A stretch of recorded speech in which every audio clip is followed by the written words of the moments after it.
Amatrice de foot, amateur de foot, supportrice de foot, supporter de foot, téléspectatrice, téléspectateur, bonjour, c'est moi, Pascal Champêtre, le seul et l'unique dans ce nouvel format, dans cette nouvelle émission qui s'appelle Champ Interview. Champ Interview, c'est quoi? Tout d'abord, c'est l'acronyme de mon nom de famille Champêtre et l'acronyme du mot champion, car je vais recevoir tout au long de ce format des champions, des personnes qui sont les coachs de cette célèbre ligue insoumise. Et au travers de ce format, nous allons découvrir le coach et la personne qui se cache derrière le coach. Donc, nous commençons avec la première personne, la personne qui est dans MPG le coach du Soupira FC, dans la vraie vie Mario Serva. Tout à fait. Comment vas-tu? Bah ça va, ça va. Là, actuellement, je suis en vacances, hein. En même temps, on est là sur la ligue. C'est un peu difficile, mais ça va, tout va bien. Alors, lors de ce format, je pense qu'on peut se permettre de se tutoyer, car comme j'ai dit, on va aller au-delà du coach du Super AFC. N'empêche, on va quand même parler un peu d'MPG. L'idée, voilà, c'est de parler un peu d'MPG, parler un peu de toi, ton rapport avec MPG, ton rapport un peu plus global avec le foot, car MPG, nous le rappelons, est un jeu basé sur le football. Donc l'idée là, si on parle actuellement, c'est on a fait 2 matchs pleins pour l'instant sur MPG, 2 victoires. À l'heure où on se parle, on est dans la troisième journée. On ne sait pas ce qui se passe, on ne va pas teaser ni spoiler. Euh, 2 matchs, 2 victoires. Est-ce que c'est ton meilleur démarrage en toute l'histoire d'MPG? Bah, je sais pas si c'est mon meilleur démarrage. C'est vrai que j'ai fait pas mal de saisons dans MPG. Euh, mais c'est pas avec cette équipe-là que je suis le plus satisfait. J'ai l'impression que j'ai fait un bon mercato, mais que offensivement, en attaque, c'est un peu compliqué. Donc là, j'ai 2 victoires, c'est bien. Ça va être important pour la suite de la saison. Mais je pense qu'il va falloir que je reste vigilant parce qu'il y a des très bonnes équipes cette année. Chaque année, les équipes, elles sont vraiment serrées, mais là, c'est monté encore un petit peu d'un cran. D'accord. Est-ce que le fait qu'on soit, que le mode expert soit de nouveau en vigueur cette année ajoute une difficulté ou pas forcément? Est-ce que ton coaching change, ton état d'esprit par rapport au jeu change, ou mode expert ou pas, c'est pareil pour toi? C'est une bonne question. Ben, moi, j'avoue que le mode expert, je n'utilise pas beaucoup. Euh, je suis pas un trader comme certains qu'on a pu voir. Mais voilà, j'essaye de faire un peu. Mais je pense que enfin, et c'est intéressant parce que là, enfin, pour avoir un Rotaldo quand on est en expert, il faut vraiment le faire. Ça veut dire que là, on peut aller chercher des joueurs, même s'ils n'ont pas des super notes qui jouent. Par contre, là où je pense que ça change, c'est la nouveauté qu'on a mis en place avec le coaching live. Et là, franchement, j'avoue que ça, je ne savais pas trop à quoi m'attendre quand on l'a mis en place. Parce que voilà, j'ai aussi repris la présidence de la Ligue, il faut le dire. Euh, mais, euh, mais, euh, mais comment dire, quand on l'a mis en place, je ne savais pas trop à quoi s'attendre, à quoi on allait s'attendre, mais en fait, je trouve que c'est vraiment stylé. Et en fait, je ne savais pas non plus on allait avoir le choix entre choisir le coaching live et choisir la tactique pour chaque week-end, en fait. Je pensais que si j'activais le live coaching, en fait, c'était live coaching à tous les matchs. Et en fait, j'étais un peu dégoûté au début parce que quand on active le coaching live, et ben en fait, on peut pas désactiver. Il faut attendre la saison d'après pour le désactiver. Et là, en fait, on a le choix et je trouve que c'est très très stylé ce truc-là. Ça change un peu la donne. Est-ce que pour toi, donc ça fait maintenant un peu plus de 4 ans que tu es sur MPG, est-ce que pour toi c'est un peu l'amélioration, la révolution, ce coaching live sur MPG depuis que tu l'as connu? Bah, en fait, ce qui est bien sur MPG, c'est que vraiment, je trouve ils ont toujours des petites nouveautés qui sont sympas, tu vois. Et là, j'avoue que ça fait la diff dans le coaching parce que Rachid, il l'avait dit aussi à une interview de Monsieur Champêtre, hein, bien sûr, qu'en fait, ça permettait d'agir tout au long du week-end et de faire des coups, en fait. Et j'avoue que ça, c'est vraiment intéressant. Et j'ai vu que cette année aussi, ils ont rajouté un nouveau bonus. Mhm. D'ailleurs, je me demande comment ils le font. Parce que comment ils vont faire pour que le joueur d'en face, il sache pas qu'il y ait quatre attaquants. Enfin, tu vois, et c'est intriguant en fait qu'il y ait des nouveaux trucs à chaque fois. Et ce qui fait que on perd pas la motivation ou la passion du truc. Et c'est cool quoi. Effectivement, effectivement. Revenons un peu sur le passé. Euh, alors, comment tu as connu MPG? Comment tu es rentré dedans? Voilà. Comment ça arrivait à tes oreilles? Bah, au début, moi, en fait, moi, je suis vraiment un noyens dans ma tête. Donc, ça veut dire que moi, quand il y a un peu des nouveautés, euh, j'ai du mal à adhérer tout de suite. Et moi, en fait, quand j'ai vu ce jeu-là, je crois que c'est Ilex qui m'en a parlé. Donc, Ilex, c'est le coach de Rock Nation, pour ceux qui connaissent pas. Mhm. Euh, et donc, en fait, eux, je crois, il avait une ligue avec des gens, des potes en commun. Et en fait, moi, j'étais un peu en mode ah, vas-y, c'est Football Manager. Moi, Football Manager, je suis pas, c'est pas mon délire et tout. On joue, on sait même pas qui. Bref, j'étais pas dans le game.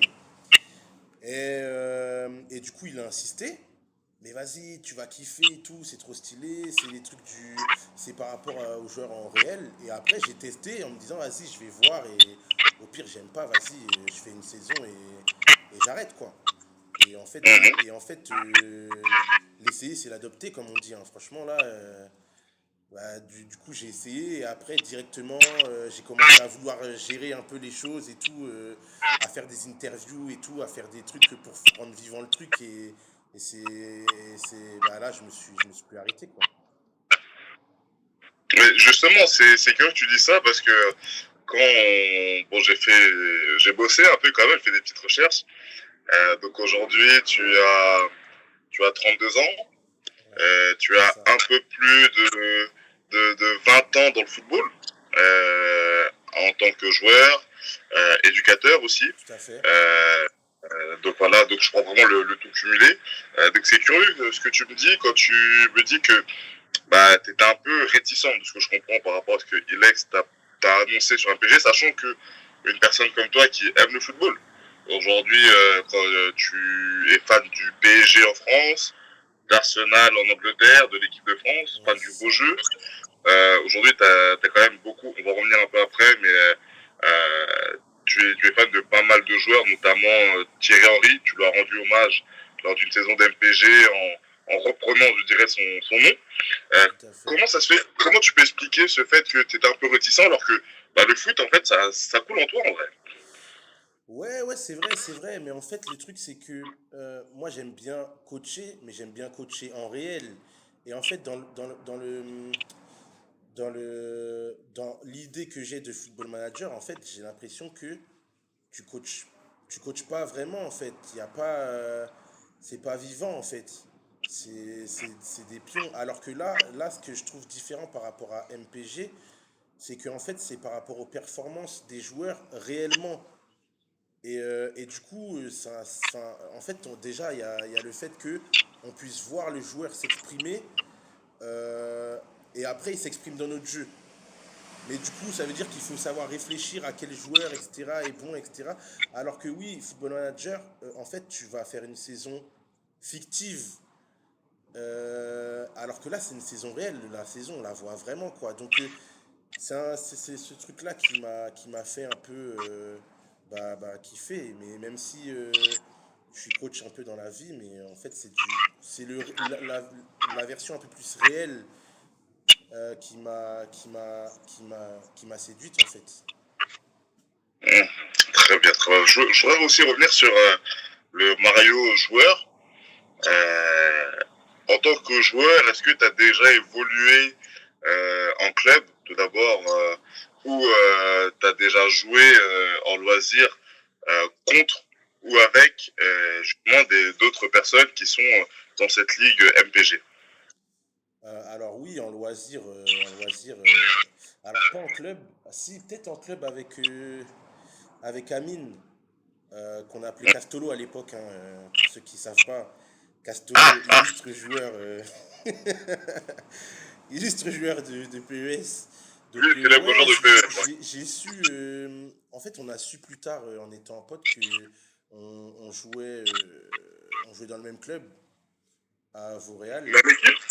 Non, pas même équipe, je crois. Mais je crois qu'on a fait des entraînements peut-être en commun, je suis pas sûr.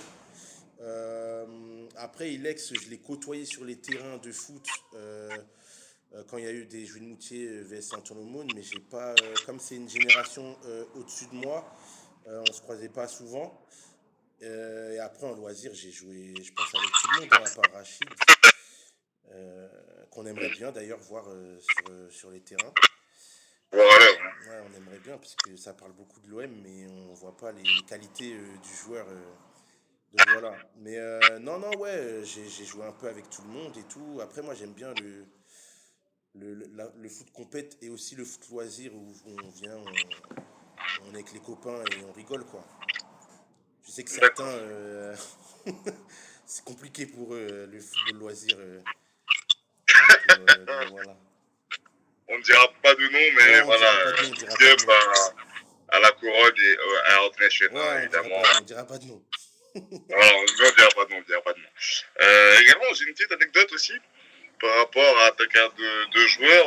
En préparant l'interview, on m'a glissé que lorsque tu es bon, un plus jeune joueur, tu avais un peu de lacunes sur les pénalties.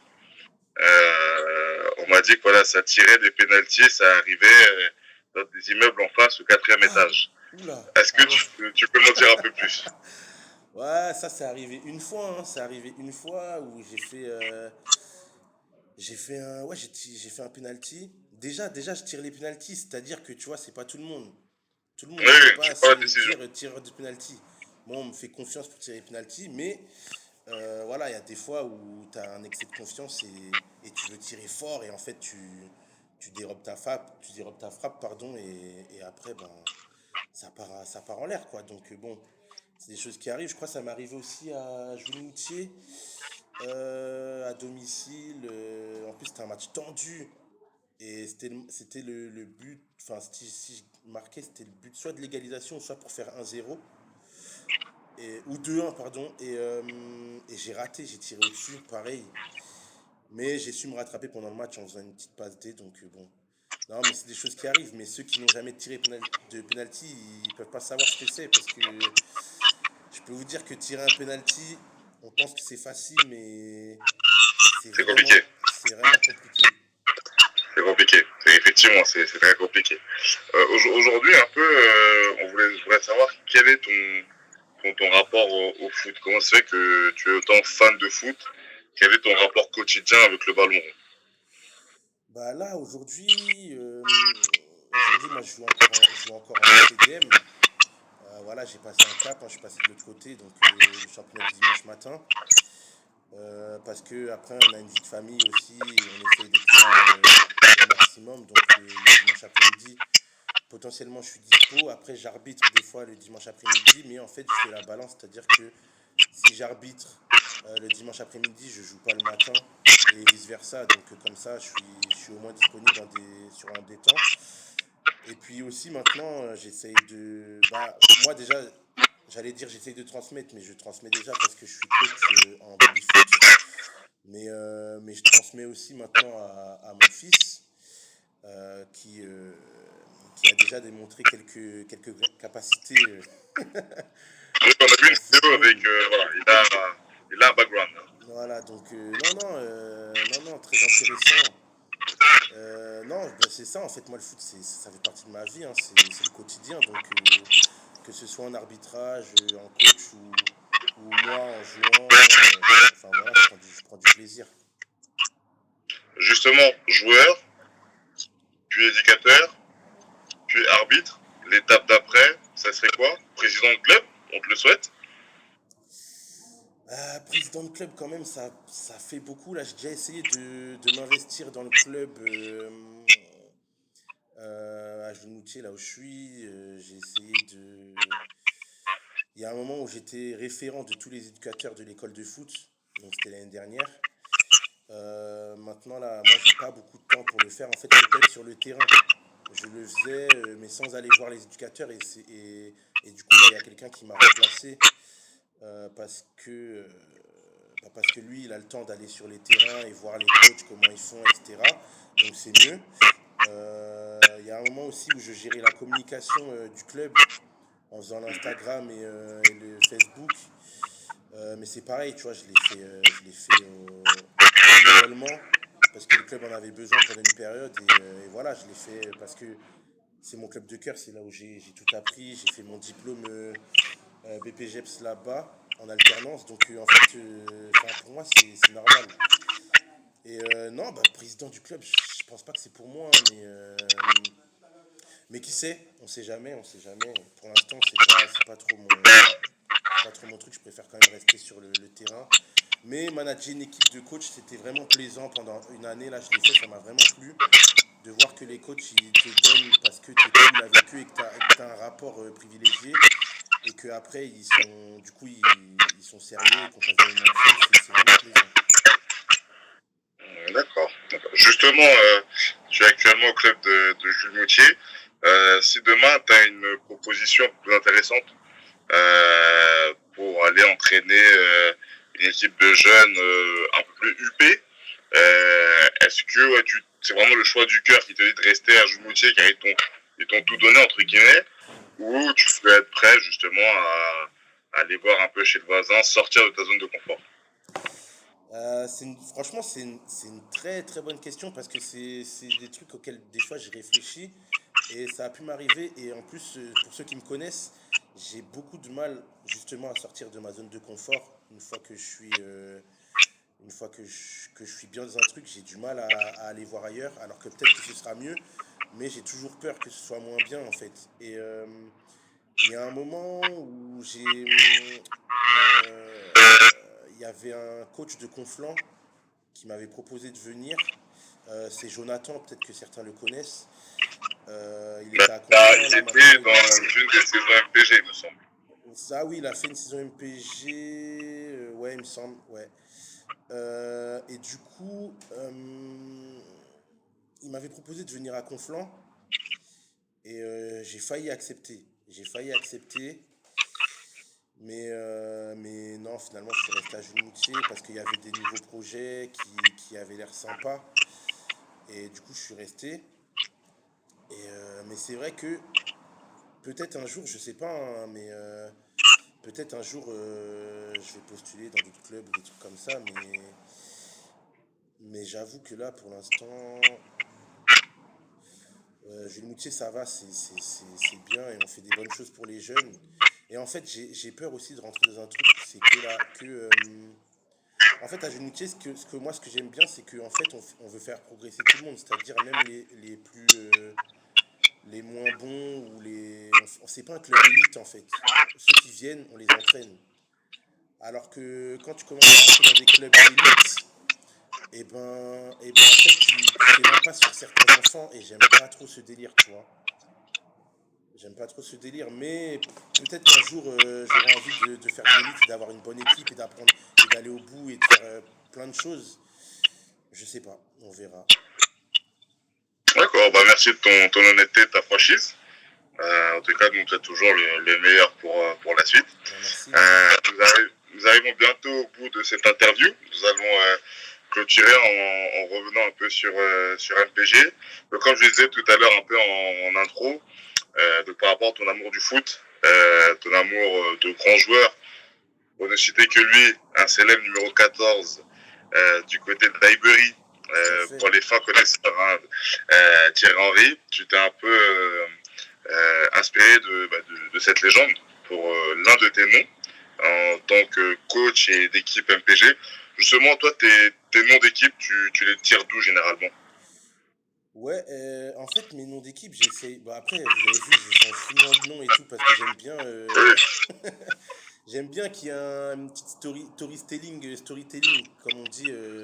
Du coup, comme je regarde beaucoup de foot, il y a plein d'anecdotes qui me font rire et tout. Je crois, il me semble qu'une fois j'avais pris comme nom d'équipe technico-tactique parce que voilà, Deschamps il disait toujours ça. Voilà, j'aime bien un peu les petits trucs un peu drôles et du coup là, ouais, c'est comme ça que je fais en fait. Dès qu'il y a un truc qui me plaît un peu, j'essaye de le mettre. Pour Thierry Henry, c'était le FC 2 contre 1 parce que voilà, ça m'avait fait rire en interview quand, quand il Et il a parlé s'attirait. de son fameux démonstration. Vraiment, le 2 contre 1, les gens qui ne savent pas gérer ça, vraiment, c'est trop annoyant.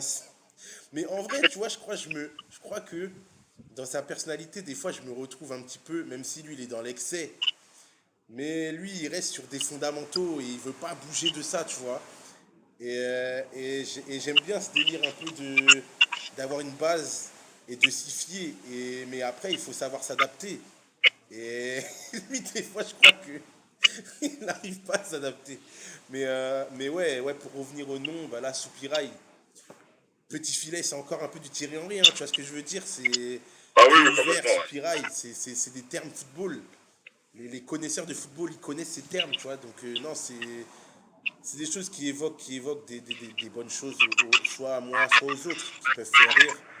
Voilà, c'est parce que MPG aussi, le but, c'est d'être fun, tu vois, c'est pas d'être là et de rester dans son coin. Parce que là, j'ai vu qu'il y a des gars, ils ont été évincés à cause de ça, mais malheureusement. Et heureusement pour moi, parce que voilà, s'il n'y a pas de fun, bah, on s'attache moins au truc et c'est moins drôle, quoi. Donc voilà. Très bien, très bien. Bah écoute, pour conclure cette interview, on va passer au plus. Donc, ce sera une petite série de questions Ok. très rapides, notamment sur un PSG. Donc, la première, toi, quel est, j'ai un peu toutes saisons confondues, le plus nul que tu aies rencontré sur un PSG? Le plus nul, il y a une époque, je crois qu'il y a une époque où il y a eu Hermès sur MPG. Je sais pas, ouais, si, il me semble qu'il a fait ce MPG, mais vraiment, ça faisait pas ses compos et tout, ça, c'était pas dans le truc. Vraiment, ça comprenait même pas. Je crois que carrément, il avait fait un mercato où il avait dépassé le budget et il avait essayé de valider et ça marchait pas. En fait, il comprenait, il n'avait pas compris. Donc c'était drôle au début, mais en fait, c'est relou quand il y a un gars qui est pas dans le ton, tu vois. Et c'est pour ça que là, voilà, là, on reste avec des gars qui, quand même, ont une certaine expérience. Ouais, je vois ça, je vois ça. Le plus drôle sur, soit sur MPG ou sur le groupe. Alors sur MPG, je crois que le plus drôle, c'est Ilex, hein, toujours des trucs. Vraiment, non, on rigole bien, on rigole bien. Ilex, quand il a levé la coupe, La fameuse il a coupe de levé champion. la coupe de champagne alors que bon, c'était le début de saison, ça c'était drôle. Quand il dit sur le papier je gagne, voilà, à chaque fin de mercato, c'est le meilleur mercato, ça c'est bien drôle. Et sinon, Amine, il me fait bien rire hein, quand il va chercher vraiment dans les fins fonds des équipes, des gars et tout. Ouais, tu vois, lui, il est vraiment dans la stat, et c'est marrant de voir que tout le monde n'est pas pareil, tu vois. Il y en a, ils jouent vraiment pour le jeu, il y en a, ils jouent pour la stat, pour les datas et tout, qui voient tout et tout. Et c'est trop marrant de voir qu'il y a un gars là, tu lui dis, ouais, enfin, il te dit tous les joueurs que tu as de ton effectif. Des fois, toi, t'es même pas au courant, carrément, t'as oublié un joueur, mais lui, il n'oublie pas. Donc, Attention là. Le plus mauvais perdant, le plus rageur. le plus mauvais perdant, ben, je pense que là, on peut pas dire une autre personne que Monsieur Lubuka Loïc, qui a quand même quitté le groupe, qui a quand même quitté le groupe sur une période. Vraiment, c'est du jamais vu. Ah, vraiment. Donc Il a voilà. quitté le jour même de sa sentence, hein, sa célèbre sentence, et il est parti sans se retourner. Hein. Ah ouais, vraiment, de toute façon, lui, c'est le boycott. Il a le boycott facile, hein, on le connaît. Hein. Et enfin, dernière question, l'adversaire que tu redoutes le plus généralement sur un PG. Alors, je crois que l'adversaire. Déjà, bah, en vrai, je vais dire deux. parce que pour moi, il y a la phase avant le mercato et il y a la phase après. Et en fait, avant le mercato, j'ai l'impression que Amine et moi, alors on est potes dans la vie et tout, mais c'est pas le sujet, mais en fait, à chaque fois, on veut avoir les mêmes joueurs. Tu sais, genre, on cherche des pépites et tout. Moi, je suis là, je pense que je suis le seul gars à avoir trouvé le gars. Et lui, il est toujours sur tu sais, il est toujours sur le même truc que moi. Ça me saoule. Mais bon, je le sais en vrai. Enfin, c'est comme ça, hein, on a la même façon un peu de jouer. Et sinon, après le mercato, je pense que Mustang, il est toujours dans les bons duels, tu vois, toujours des effectifs homogènes et tout. Voilà. Donc lui, c'était une belle arrivée, hein. J'ai bien aimé quand il est arrivé. Euh, ça a remonté un peu le niveau. Pareil pour Rachid, qui est arrivé avec une entrée fracassante. On avait bien rigolé. D'ailleurs, lui, j'aurais pu le mettre dans les mecs drôles. Mais voilà quoi. Voilà. Très bien. Très bien. Bah écoute, bah merci pour cette première interview. Ben, merci On à te toi. souhaite une bonne saison. On ne sait pas voilà, ce que la saison nous réserve, mais en tout Ouais. cas, je te dis Non, saison qui va être longue, hein, ça va être long, mais bon, on va essayer de s'accrocher. donc on te souhaite en tout cas bon courage et Merci. à très vite dans le TV 360 Show. Parfait. Ben, merci à vous, en tout cas, d'avoir pris le temps de m'interviewer. Et puis à bientôt. C'est normal. Merci à vous. Merci.